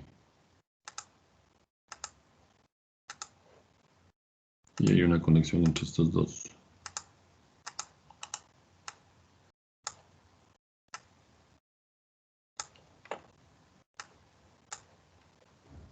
Digamos que así ya. Y este router es el que va a darnos la salida a internet, ya saben. No, borremos esto para que nos...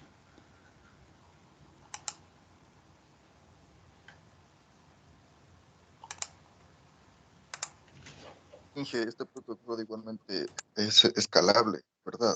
¿Perdón? Este protocolo se vuelve escalable para Claro, implementar claro, tanto claro. Todos redes los pequeñas y protocolos de grandes. enrutamiento, ¿no? El problema de RIB es que es escalable hasta 15 saltos nada más. Pero en este Claro, no hasta hay, 15. no hay un límite, ¿no? Ustedes Este pueden no hay tener... saltos. No hay un límite. Mm, Como les digo, este es el protocolo que normalmente se utilizan dentro de los ISPs. Entonces, imagínense la cantidad de equipos que tienen nuestros ISPs. Ya vamos a ponerle VPCs nada más aquí. Al final me interesa hacer pruebas de... Y ahí está. Vamos a poner por acá este.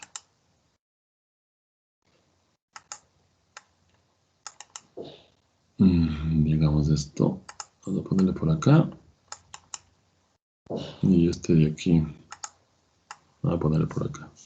Ya, digamos ahí. Vamos a conectarnos.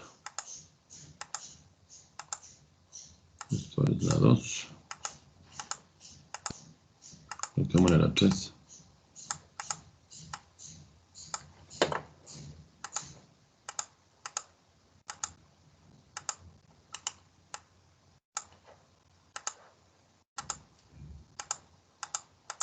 Ya, ahí estamos, ¿no?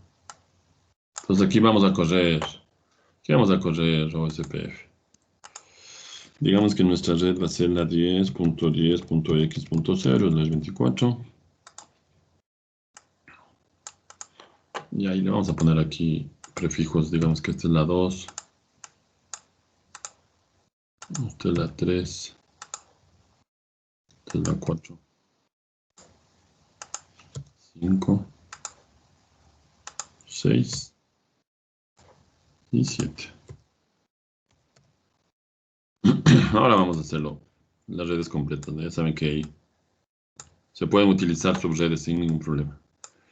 Ya. Y vamos a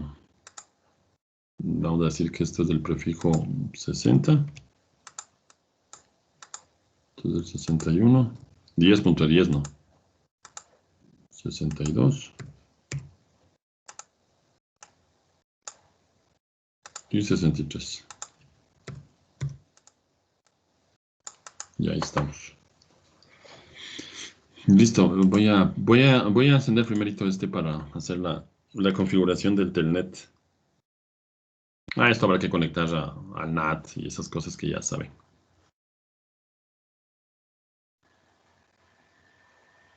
Esperemos que se me levante el... Le voy a hacer la configuración del telnet nada más.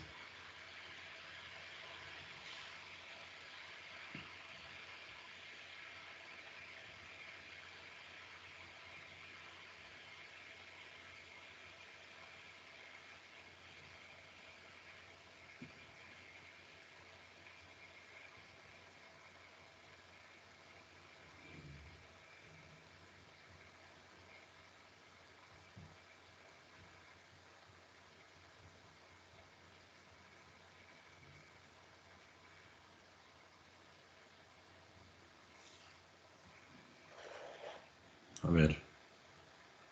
Acuérdense que esto era DNC. Ahí está, ¿no? Control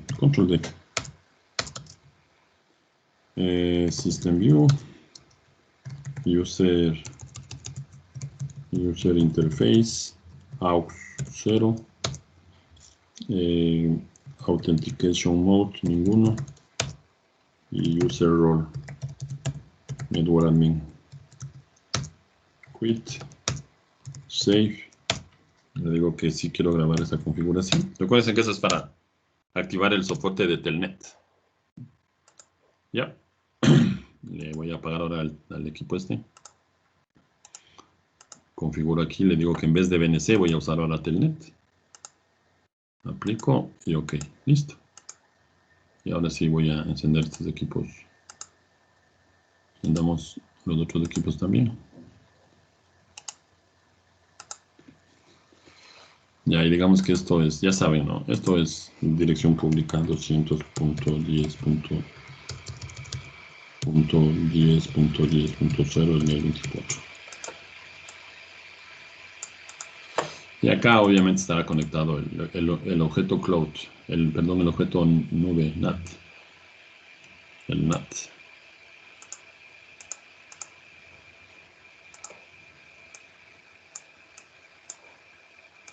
Y le voy a conectar al puerto 1, que es el que está, el puerto 1 del MikroTik tiene activado el cliente de DHCP nada más. Nosotros habría que activar el cliente de DHCP para poderle. Ya. Mientras tanto hagamos nuestro archivito de configuración. Entonces configuremos el Cisco 1. Igualito, la primera parte exactamente la misma.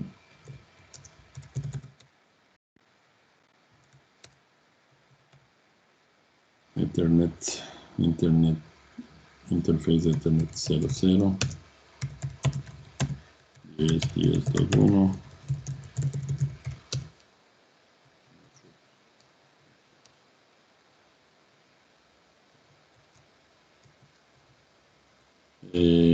Es 01, la 3.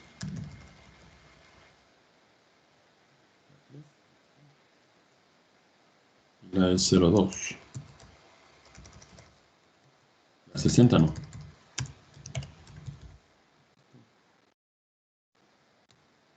El 2. Veamos, copiamos la que está acá arriba. El 2 tiene. Configuremos en las direcciones. El 2.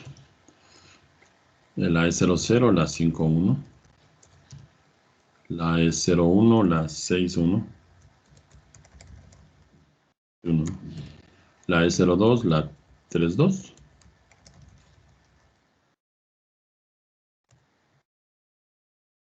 La E03 es la que conecta al equipo MikroTik, al ISP en este caso. La 210.10, ¿no? La E03.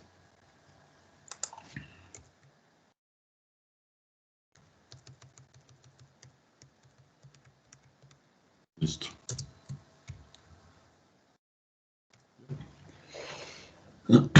Y bueno, prendámosles a los Juniper. Ahí está nuestro. Bueno, hagamos también la configuración del HP. Como ya está activado por Telnet. Entonces, configure set interface M0 unit 0 family init address y la dirección, ¿no? Ah, estoy mal. Estaba configurando el Juniper. System view. Ya. Interface gigabit 10 IP address 10.10.22, ¿no? Espacio 24. Quit.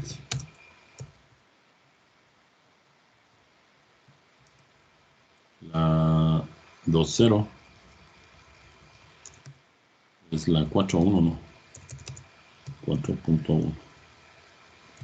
Y la 3.0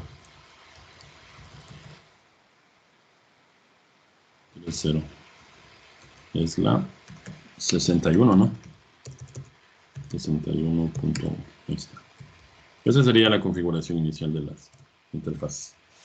Ya, entonces, levantemos estos equipos.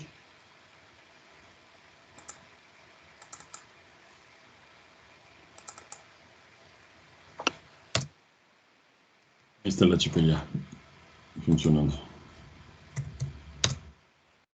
Con el acceso a Telnet.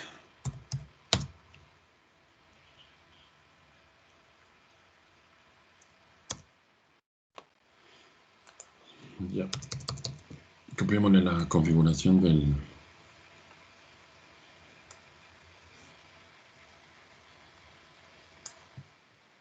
Cisco del C1.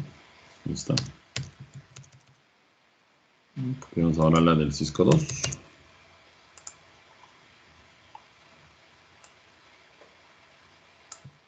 Cisco 2. La del Juniper, la del HP. System View. Ya estamos, ¿no? Igual aquí recuerden en Display, IP, Interface Brief. Ahí me está mostrando, ¿no? Las conexiones de las interfaces. Ya desde el Cisco 1 debería ser ping acá y acá no. Veamos.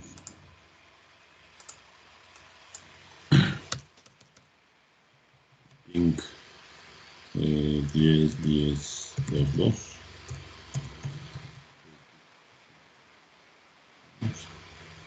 Ahí está. Y ahora al 10.10.3.2, que es el Cisco 2. Ya está. Listo. Configurémosle al Juniper el 2 primero, que es el que está ahí. Esperemos que se termine de cargar esto.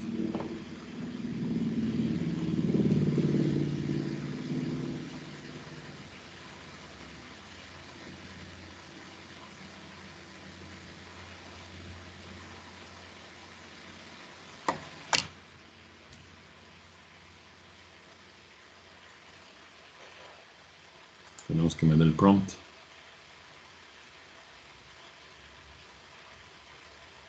Bueno, mientras tanto, configurémosle al Cisco el protocolo, ¿ya?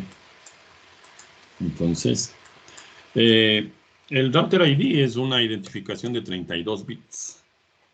Un número de 32 bits.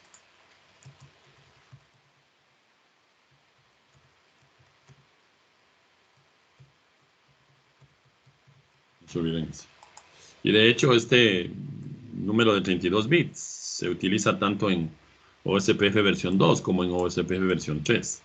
O sea, no es que cuando yo configure OSPF versión 3, el router ID es una dirección IP versión 6, no. Sigue siendo un valor de 32 bits. Entonces, por ejemplo, un router ID podría ser, como es un número de 32 bits, podría ser algo así, por ejemplo. 1.1.1.1 o 199.10.1.87, por poner el ejemplo ya. No tiene nada que ver con las direcciones IP, de las interfaces. No tiene nada que ver, absolutamente nada que ver. es solamente como identificación dentro del proceso del protocolo OSPF, ¿ya? Entonces, en Cisco hay tres opciones de configurar o tres opciones de el router ID. La primera es que yo configure manualmente dentro de la configuración del protocolo, yo indique cuál es el router ID. Esa es la primera forma. La segunda es que yo tenga creado una interfaz de loopback, ¿ya? Las interfaces de loopback son interfaces lógicas, ¿sí? Que se pueden utilizar entre sus usos, pueden ser utilizados como simulación de redes o pueden ser utilizados como como el router ID dentro del protocolo OSPF, ¿ya? Se lo crea de manera muy simple, interface loopback y un número, 1 por ejemplo, ¿ya? Y la dirección IP address. Digamos que le quiero poner a esta la dirección 10.10.10.10, ¿ya? Y al lado la máscara de red. Entonces, y luego igualito, ¿no? Como estas son interfaces, como son interfaces lógicas, no hay que prenderles, esas se prenden automáticamente. Ustedes crean la interfaz y se lo crea de manera, y está encendida de manera automática. Aquí en Cisco un poquito hay que tener cuidado con el tema de la máscara de red. El tema de la máscara de red de las interfaces loopback se recomienda que sea /32, ¿sí? O sea, 255.255.255. Y que obviamente de las físicas ya sean la máscara que corresponde. Esa solamente es una pequeña recomendación. Sí funciona si le ponen 255.0, sin ningún problema. Pero la misma gente de Cisco, para evitarse inconvenientes, sugiere y recomienda o para que haya una diferencia entre cuáles son interfaces físicas y cuáles son lógicas, recomienda que si se va a crear una interfaz de loopback, esa interfaz tenga una máscara /32, no /24, ¿ya? Entonces, eso nada más ahí. Todos los demás fabricantes, a excepción de Cisco, permiten crear interfaces de loopback, pero esa interfaz de loopback no es usada como router ID. En el Cisco se puede utilizar como router ID, ¿ya? Si es que yo no tengo configurado. Entonces, la primera forma de los equipos Cisco, configurar el router ID a través de línea de comando. La segunda es utilizar la interfaz de loopback como router ID. Y la tercera es utilizar la dirección IP de las interfaces físicas, la más alta. Entonces, en este caso, supongamos que yo no tuviera configurado en el router C1, digamos que yo no tuviera configurado ni la interfaz de loopback ni el comando router ID. Entonces, lo que va a hacer el protocolo OSPF es hacer uso de la dirección IP más alta de las interfaces. En este caso, esta tenía la 2.1, esta tenía la 3.1 y esta tenía la 60.1. Entonces, el router va a utilizar la 10.10.60.1 como router ID. ¿Ya? Así es como funciona. Ahora, ¿cuál es el problema de todo eso? Que esas tres formas de identificar al router solamente lo soporta Cisco. El resto de fabricantes, Juniper, Huawei, MikroTik y el resto de fabricantes no soportan esas formas de identificación. Es por eso que en los otros equipos hay que configurarle, hay que poner el comando router ID, ¿ya? Entonces, normalmente yo prefiero configurar el router ID para evitar alguna operación media errónea del protocolo, porque las otras marcas de equipos, como en este caso el HP y el Juniper, ahí yo tengo que configurar el router ID. Entonces, más bien, yo al menos prefiero siempre configurar, definir claramente cuál es la identificación del equipo, nada más, ¿ya? Entonces, bueno, veamos si es que si el Juniper 2 ya está prendido. Recuerden que root, leí, y ahí si no, configure, y ahí sí, set interface, M0, unit 0, family net address y la dirección, ¿no? La M0 es la 42.10.10.4.2/24. La M1 es La 5.2, ¿no? ¿Ya? La EM2.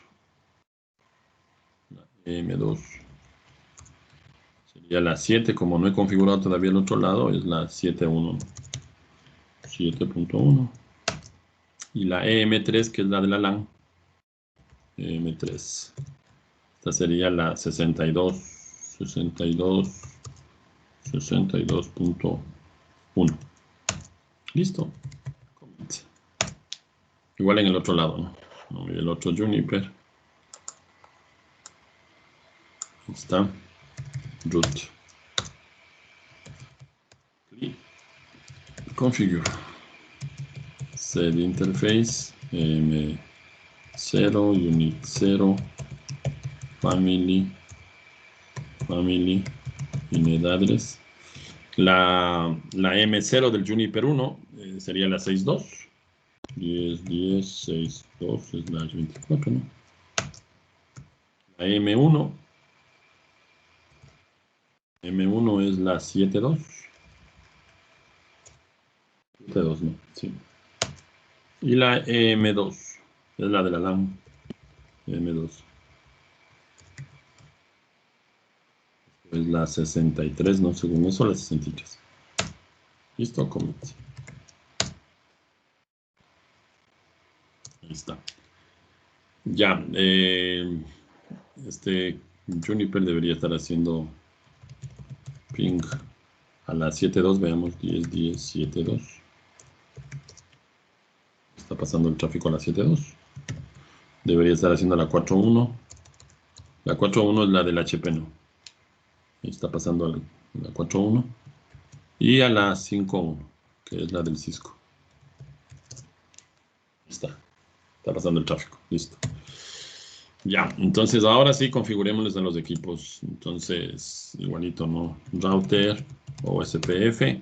Aquí, a diferencia del protocolo RIP, hay que crear un número de proceso, porque es posible tener dentro del mismo equipo varios procesos del protocolo SPF. Ya hemos de conversar más adelante cuándo, bajo qué casos o en qué escenarios yo podría tener varios procesos del protocolo USBF corriendo dentro del mismo router. Entonces es un número, ahí está, cualquier número es local, no tiene nada que ver, no tiene que ser el mismo en todos los equipos. Entonces solamente es un número que se maneja para identificar el proceso. Le voy a poner 10, normalmente uso ese número. ¿Ya? Primero el router ID. ¿Ya? Ahí está el comando router ID y un número de 32 bits. Puede ser el que ustedes quieran. Yo normalmente utilizo el número asociado al router. En este caso, como estoy configurando el router 1, le voy a poner 111. ¿Ya? Primerito eso, el router ID. Después, tengo que publicar las redes que se conocen, ¿no? En este caso, el C1 conoce la red 2, la red 3 y la red 60. Y entonces, network igualito, 10, 10, 2, 0. Y al lado se pone un parámetro, en el caso de Cisco y de HP y de Huawei, se pone la máscara de Wildcard. ¿Ya? La Wildcard Mask. Wildcard Mask, así es como se llama, ¿no? La máscara de Wildcard se calcula de la siguiente manera: 2.255, 255, 255, 255, menos la máscara de red, ¿ya? Entonces, en nuestro caso, estas direcciones eran /24, ¿ya? Entonces, el /24 significaría 255.255.255.0, ¿no es cierto? Si ustedes hacen ahí si ustedes hacen la operación de restar esos dos números, esto les va a salir 0.0.0.255. Esta es la máscara de Wildcard, ¿no? La que vamos a utilizar aquí dentro de la configuración del protocolo OSPF en Cisco. Y también en Huawei, ya vamos a ver, en HP, 0.0.0.255.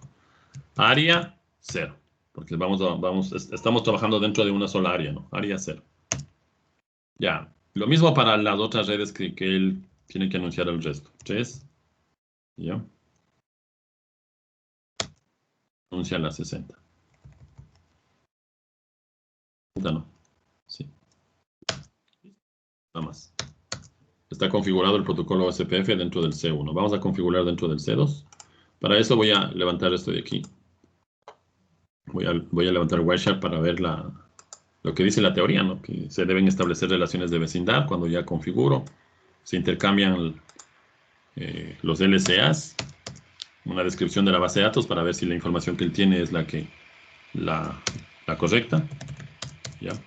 Igualito, ¿no? Router OSPF10, router ID.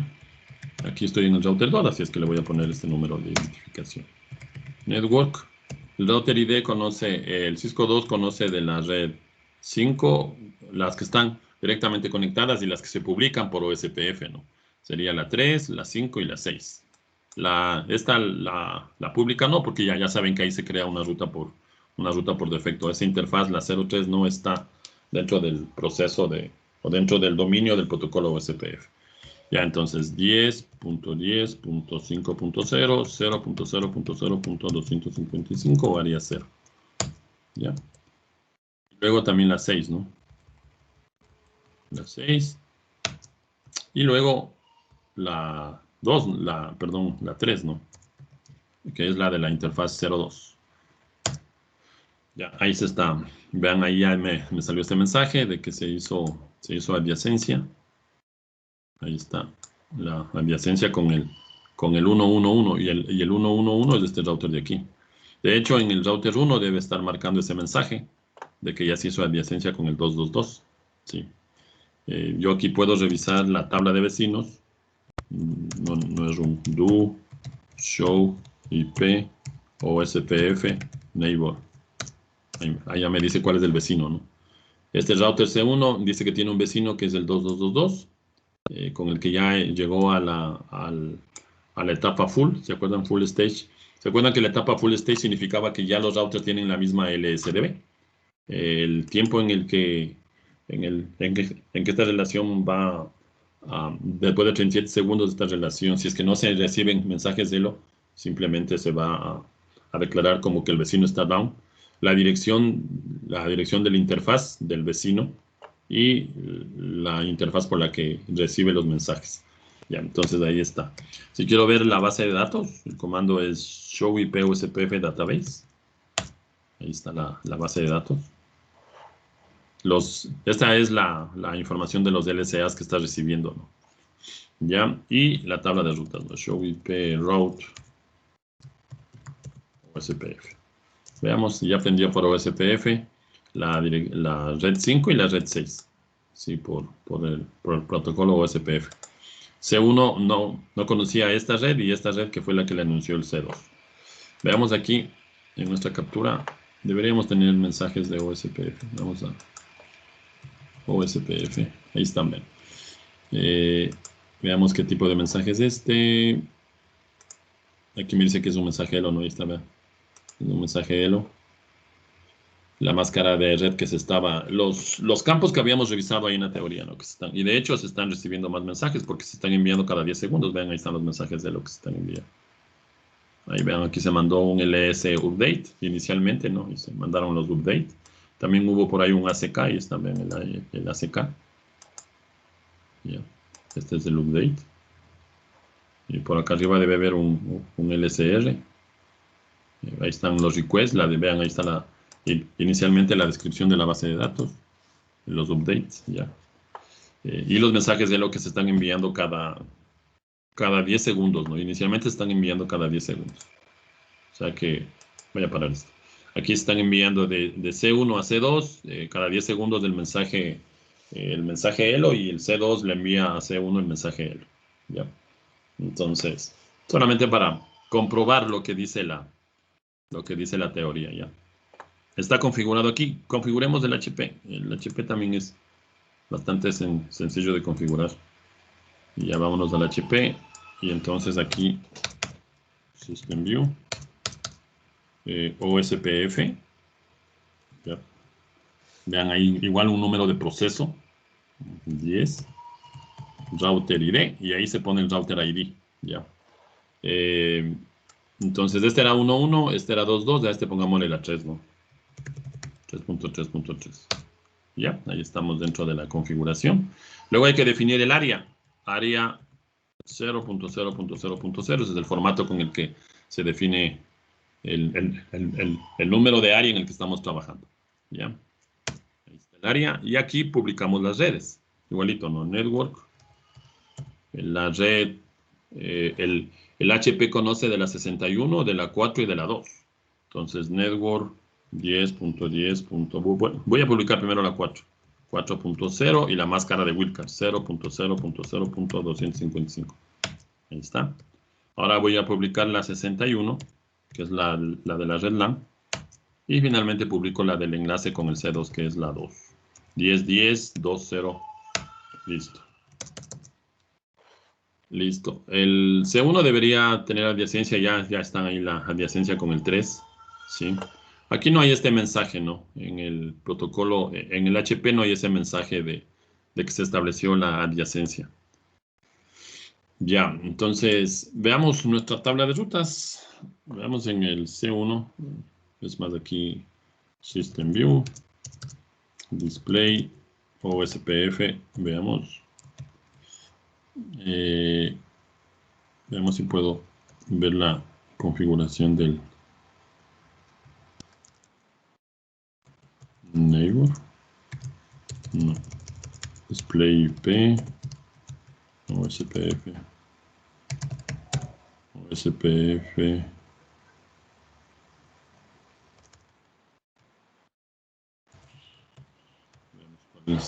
¿Cuáles son las opciones que me deja ver en el display? Quiero ver aquí está la base de datos, ¿no? LSDB. Veamos. Display OSPF LSDB. Ahí está la base de datos. Lo que estoy buscando es el comando para ver los vecinos. Me debería decir. En el C1 ya va a tener 2 vecinos, ¿no? Si aquí visualizo la tabla de vecinos. Ahí está. Ya tengo el vecino 2 y el vecino 3. El 2 era el C2 y el 3 era el HP1. Ahí está. Quiero ver aquí el comando que me permite ver los vecinos. Bueno, están las interfaces, las direcciones del Next Hop. Probablemente es este. Veamos si es del Next Hop. Sí, ese es del Next Hop. Ese es el que me permite ver los vecinos, ¿no? Desde el HP para ver el vecino y estoy viendo el 111, que es por la interfaz 221, ¿no? Entonces aquí el comando es next hop. Veamos el statistics, debería mostrarme probablemente la cantidad de paquetes que están enviando. Sí, ahí están, vean. Algunas estadísticas, cuántos mensajes de los se han enviado, cuántos se han recibido, cuántas veces he enviado la descripción de la base de datos, cuántos requerimientos han habido, cuántos updates se han enviado y los ACKs que se han enviado, y información de. Listo. Y la tabla de rutas, veamos, display, IP routing table, protocol OSPF, ¿no? Ahí está las redes que conoce. Las que él debe conocer es la 60, la 3, la 5 y la 6. La 60, la 3, la 5 y la 6, ahí está. Que son las que él no conoce, ¿no? Ya. Ahí está el costo que se obtuvo. Veamos. Como esto es Ethernet, significa que esto es 10 megabits. Entonces, claro, porque esto está trabajando a 10 megabits, esto está trabajando a 1 gigabit. Del enlace se debe ver configurado a 10 megabits. Ya, veamos desde el C1 la tabla de rutas. Show IP route OSPF. Ahí está, ¿no? Desde el C1 para llegar a esta red de la 61, el número para llegar a la 61 es 11, ¿no? Esto es 10 y esto es 1. Entonces, 10 más 1, 11. Porque es la sumatoria de los costos de las interfaces de salida. Esta interfaz, como es 10 megabits, hace el cálculo de la fórmula, ¿no? 100 megabits para 10 megabits, esto vale 10. Y esto de aquí, como esto es 1, porque es gigabit, Entonces me está marcando 1. Para llegar a la red 4, que es esta de acá, el costo dice que es 20, ¿no? 10 y 10 de acá, porque esto también es una interfaz a 10 megabits. 10 y 10. Ya, entonces, ahí está la tabla de rutas. Configurémosle a nuestro equipo Juniper. Ya, entonces, set protocols.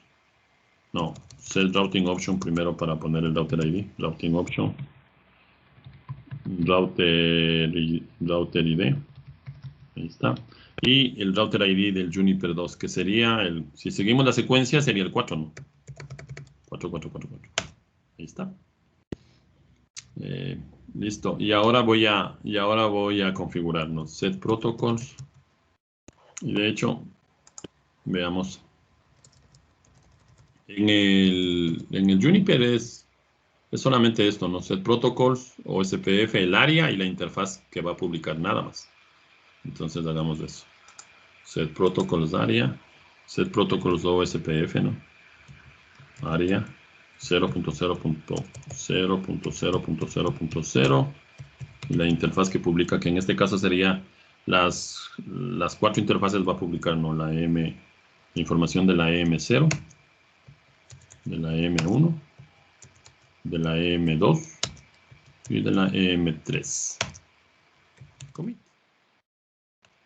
Aquí ni siquiera me preocupo de la Wildcard Mask, ni nada de eso, ni de publicar las redes.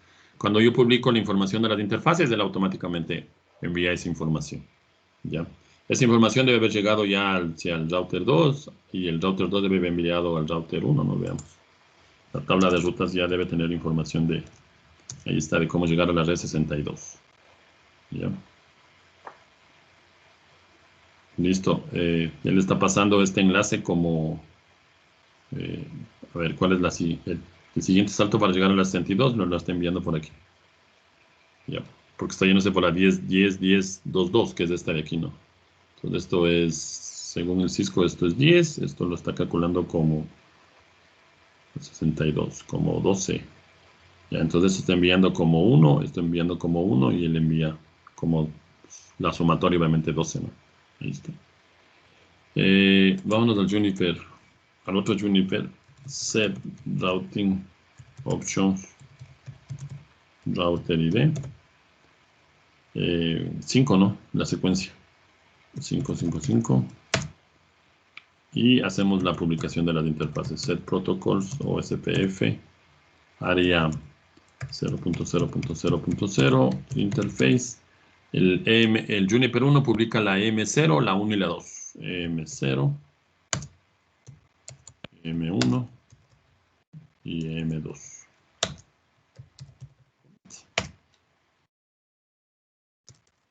Listo.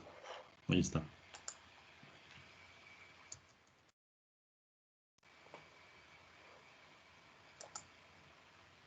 De hecho, el router 2 dijo que hace un rato ya hizo adyacencia, vean un mensaje con el router 2 hizo adyacencia con el 4 y con el 5. O sea que C2 debería tener 3 vecinos, el 1, el 4 y el 5. Hagamos eso. Show IP OSPF neighbors. Ahí está, ¿no? 1, 5 y 4. Ya. Las interfaces y las direcciones por las que conoce. Ya, entonces el router C1 ya debería saber cómo llegar a la 63. Ahí está, ¿no? A la 63.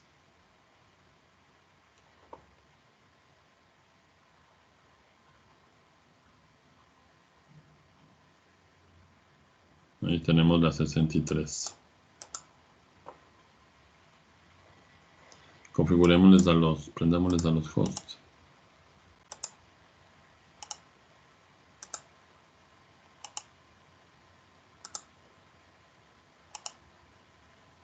Ok. A este host, ya.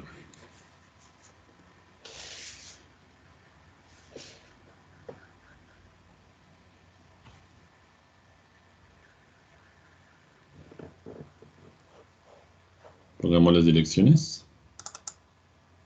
Configurémosle al 1 y al 3. Ya lo mismo para el resto, ¿no? IP 10, 10, 60, 10, las 24, el gateway 10, 10, 61. Está. Y el 3 sería el 62, ¿no? IP 10, 10, 62, 10, las 24, y el gateway 10, 10, 62, ¿no?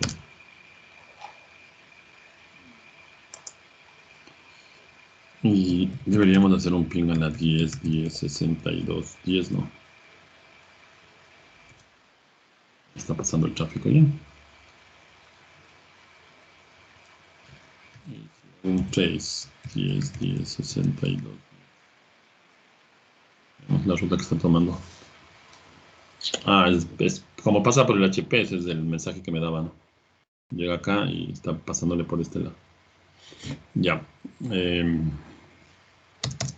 Listo. Entonces, como se dan cuenta, realmente es bastante sencillo de configurar.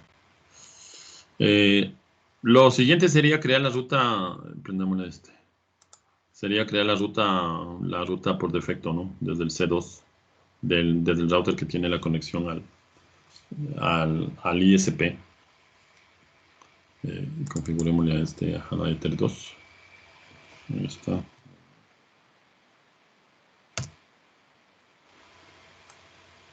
Sería la 210.10.2 en la interfaz 2, ¿no? Esperamos que me dé prompt. Ya. IP address, address 210.10.2 es la 24. Interface Ether 2. Ya. Entonces debo estar haciendo ping a la 210.10.1, ¿no? Sí, está haciendo ping. Desde C2 creo una ruta por defecto, que es el router que conecta hacia el ISP. IP route 0. Y la dirección de siguiente instante, 210.10.2, ¿no? Ya. Y hay que hacer exactamente lo mismo hay que hacer la redistribución de la ruta por defecto. Veamos, voy a mostrar aquí run show route. Show route. Protocolo SPF. Ahí está este es el Juniper, ¿no? Entonces el Juniper conoce todas las redes. 60, 61, 63. 60, 61, 63. Pero todavía no hay ninguna ruta por defecto, ¿no?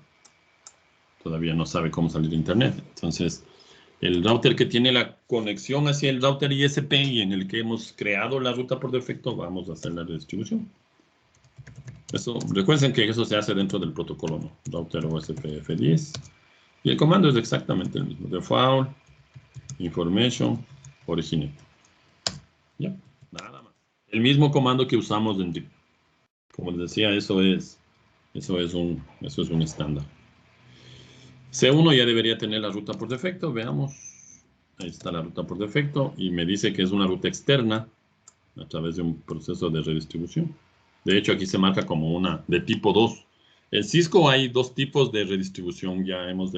Más adelante cuando veamos el tema de redistribución, ahí conversamos un poquito sobre eso del E1 y el E2. Pero la ruta por defecto se marca como una tipo externa el 2, en los equipos Cisco. Veamos en el HP cómo me marca, ¿no? Display, IP Routing Table, Protocol o SPF, ¿no? Ahí está la 00. Ya. Ahí está la 00, ¿no? La que viene. ¿Y por dónde debería salir? Claro, para poder llegar acá está yéndose por este camino de ahí, que es el que está marcando la ruta. Y veamos los Juniper. Veamos los Juniper. Ahí está, ¿no? Él también ya aprendió la ruta por defecto.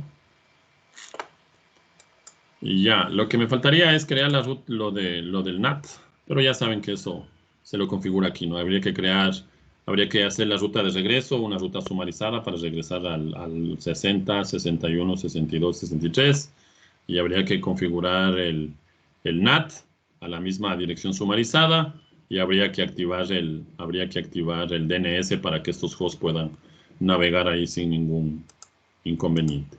¿Ya? Listo, preguntas.